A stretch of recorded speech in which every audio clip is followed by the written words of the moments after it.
La foi est une ferme assurance des choses qu'on espère, une démonstration de celles qu'on ne voit pas. Hébreux 11 au verset 1. Et Hébreux 11 au verset 33 nous parle des prophètes et des héros de la foi, qui par la foi vainquirent des royaumes, exercèrent la justice, obtinrent des promesses, fermèrent la gueule des lions, éteignirent la puissance du feu, échappèrent aux tranchants de l'épée, guérirent de leur maladie, furent vaillants à la guerre, mirent en fuite des armées étrangères. Par la foi, par la foi, par la ferme assurance des choses que tu espères. Voilà tout ce que tu peux faire par la foi. Jésus-Christ a dit, il sera fait selon ta foi.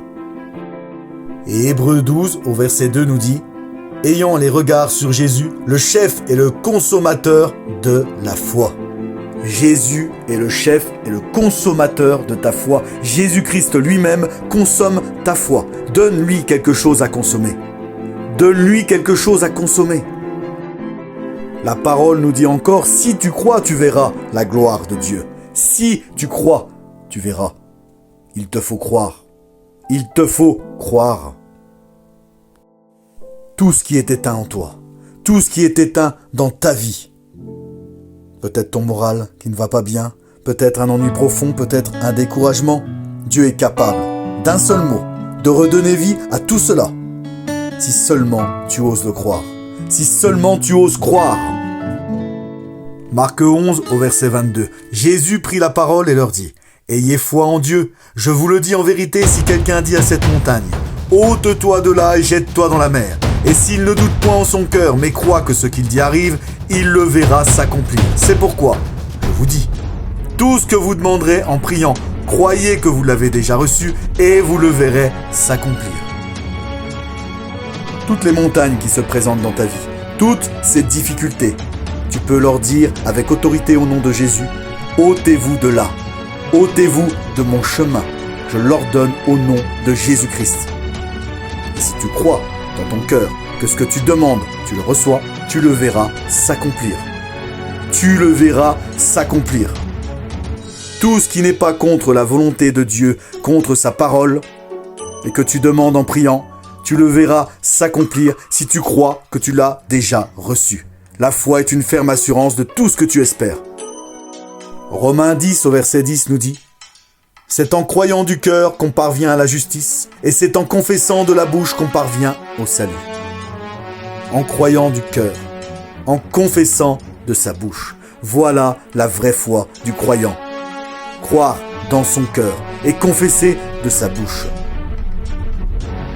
Tu dois parler à ta montagne et tu dois croire ce que tu as dit, parce que tu as un grand Dieu qui tient ses promesses et qui a laissé plein de promesses pour toi dans sa parole.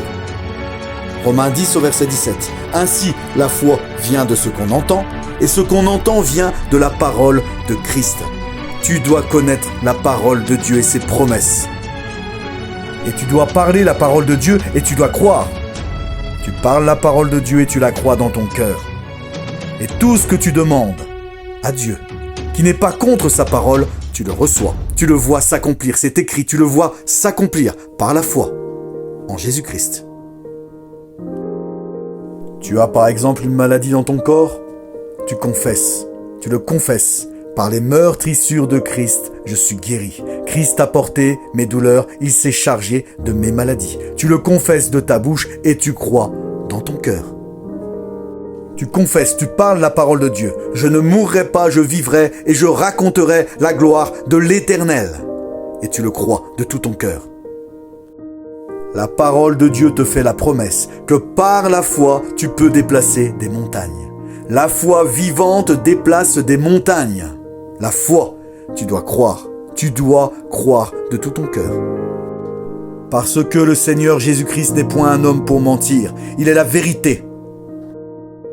Osée 4 au verset 6 nous dit « Mon peuple est détruit parce qu'il manque de la connaissance. » Il manque de la connaissance. Il manque de la connaissance. Connais de mieux en mieux la parole de Dieu pour ne pas manquer de connaissance et pour ne pas être détruit. Les chrétiens, souvent, subissent leur vie. Oh non, aujourd'hui, ne subis plus ta vie, mais vis Expérimente la vie en abondance que Jésus-Christ lui-même t'a promis dans sa parole. Tu ne dois plus subir ta vie. Jésus-Christ est la vie. Laisse-le vivre à travers toi. Laisse sa vie couler en toi. Laisse sa parole couler en toi. Dans sa parole, dans Éphésiens 3 au verset 20, Dieu te dit, à toi personnellement, qu'il peut faire, par la puissance qui agit en toi, infiniment au-delà de tout ce que tu demandes ou penses. Infiniment au-delà de tout ce que tu demandes ou penses. Placez votre confiance toujours en l'Éternel, car l'Éternel est le rocher de toute éternité. Ésaïe 26 au verset 4. Ne crains plus, ne doute plus. Crois seulement et tu verras la gloire de Dieu. Écoute-moi, toi qui es chrétien, toi qui as donné ta vie entière à Jésus-Christ, tu n'as absolument plus rien à craindre. Dieu a promis de faire concourir toutes choses à ton bien. Donc les géants que tu vois dans ta vie, les géants que tu vois dans ce monde, ne te laisse pas effrayer, ne te laisse jamais impressionner parce que Dieu est plus grand. Dieu est plus grand que tous les géants que tu peux voir dans ce monde et dans ta vie. Confie-toi en l'Éternel. Garde confiance en l'Éternel. Même la Covid, cette pandémie, tu n'as rien à craindre. Ne te laisse pas effrayer. Ne te laisse pas maintenir dans la peur. Oh non, toi qui es chrétien, tu n'es plus esclave de la peur. Tu es enfant de Dieu. Tu es étranger et voyageur sur cette terre. Ce n'est pas chez toi ici, tu dois t'en souvenir. Ta patrie, elle est dans le ciel, dans le royaume de Dieu, avec le Christ. 1 Corinthiens 15 au verset 19 nous dit que si c'est dans cette vie seulement que nous espérons en Jésus-Christ, nous sommes les plus malheureux de tous les hommes. Alors oui, ce monde va mal, la planète va mal, le réchauffement climatique, la Covid, les bruits de guerre qu'on entend. Ne crains pas, n'aie pas peur. Jésus revient bientôt. Jésus revient bientôt. Il l'a promis. Il ne t'abandonnera et il ne te délaissera jamais. Personne ne connaît ni l'heure, ni la date, ni le jour où le Christ va revenir. Mais il l'a promis, c'est une certitude, il revient bientôt. Alors même si ce monde et cette terre se dégradent, va de plus en plus mal, tu es étranger et voyageur sur cette terre. Ce n'est pas ici ta patrie. Ce n'est pas ici chez toi. La vraie vie, la vraie patrie, la tienne, elle est en haut dans le ciel. Ne l'oublie jamais et n'espère pas que dans cette vie seulement, sinon tu seras le plus malheureux, la plus malheureuse. Garde cet espoir du ciel, du royaume éternel, du Christ, où il n'y aura plus de pleurs, plus de deuil, plus de douleur, plus de cris, mais un bonheur parfait en Jésus-Christ. Alors combat le bon combat de la foi. Garde la foi jusqu'au bout. Ne perds pas courage et persévère. Jésus a dit, celui qui persévérera jusqu'à la fin sera sauvé. Garde la foi, garde courage. Dieu est avec toi. Et mon juste vivra par la foi, mais s'il se retire, mon âme ne prend pas plaisir en lui.